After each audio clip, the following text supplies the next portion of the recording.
let's move on to chapter 1. Oh, but there's breaking news today.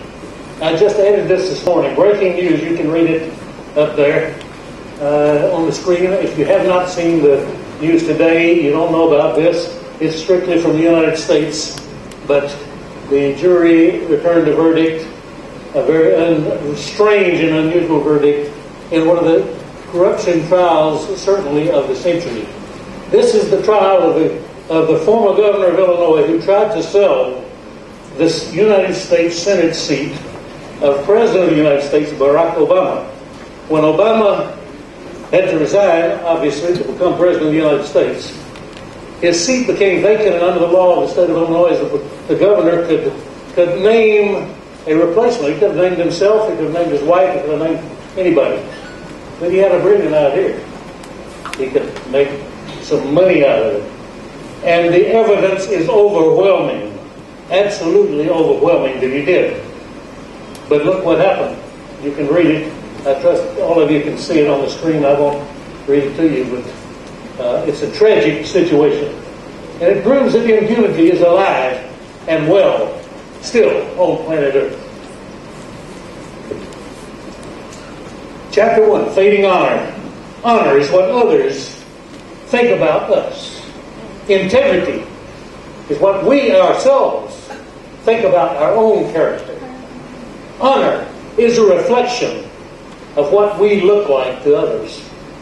Integrity is what we see when we look at ourselves.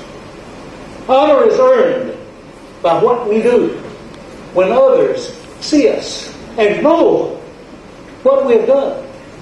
But integrity is different. Integrity is defined by what we do when no one can see us or find out what we have done. The importance of both is defined by our conscience. Tragically, honor is an endangered word, like endangered species, and plants and animals. Honor is an endangered word, a devalued verbal currency.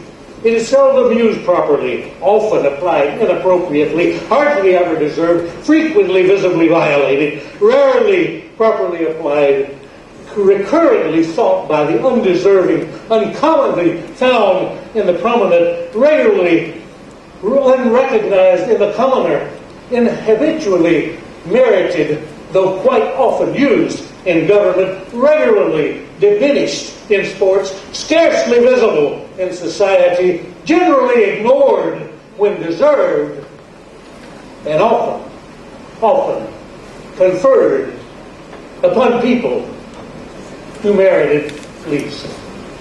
Yet we tell ourselves that we're proud of our honorableness as a person, as a family, as a country, as a culture, as an ethnic group, as a civilization, as a human being. But are we? Do we deserve to be proud of our honor? Who yet is honorable? Is there anyone noble left on this planet? The word noble is already long gone from our vocabulary. When was the last time that you heard anyone described as noble or having done something noble?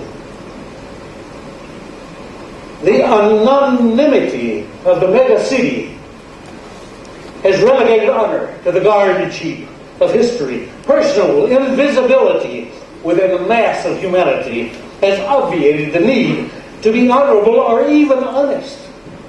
Who cares what others think? Who cares anymore? If you don't know, they don't know you. In parallel, honor is being bestowed as a feel-good medication. Students in some schools are now being given maximum grades whether they've learned anything or not.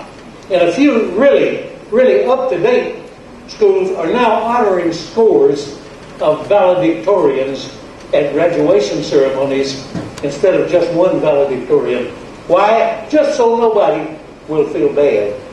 Thus we see that simultaneously with the diminishing importance of honor, its meaning is being diluted into nothingness.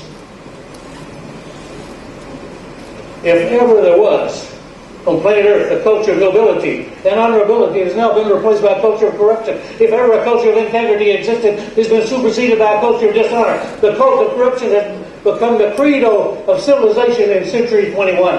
And honor, though not yet dead, is like the proverbial old soldier of the ballad, just fading away. It is said that once upon a time on this relatively tiny sphere of whirling matter, where we temporarily are imprisoned by Newton's law, the inhabitants acted honorably, spoke honorably, dressed honorably, respected laws honorably, treated their parents honorably, raised their children honorably, defended their country honorably, served their government honorably, worshiped their God honorably, and lived their lives honorably. A myth, ancient history, obsolescent. Well, a quick look at the English language can tell us that honor, at least in the past, was considered very important. But it's been greatly devalued like an overvalued currency in a depression. For example, there are several words in the English language meaning meritorious of being honored. That is, deserving to be honored, or the quality of being worthy of honor or respect. The oldest of these, honorifica bilitud initiatabus, the longest word in Shakespeare's works, and also used by Dante, is said to be the 9th longest word in the English language, as well as the longest word featuring alternating consonants and vowels throughout the word. The second word, honorificability, was apparently a later shortened version, but neither of those words is used anymore. Honorableness and honorability are seldom used. Honorable, and even the abbreviation honor, H-O-N, are rarely ever used. I was somewhat stunned to see it before my name on the screen as we came in here. It had been 40 years since I've seen the word H-O-N before my name.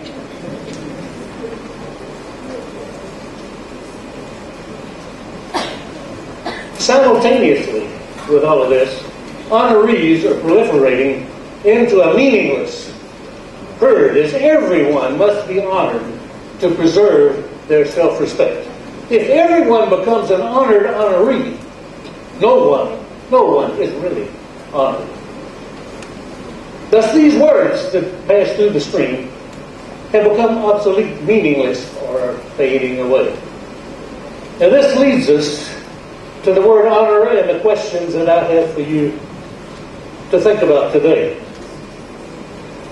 Is honor fading away too? Will it become obsolete? Do we as individuals deserve to be honored? Do our parents and our families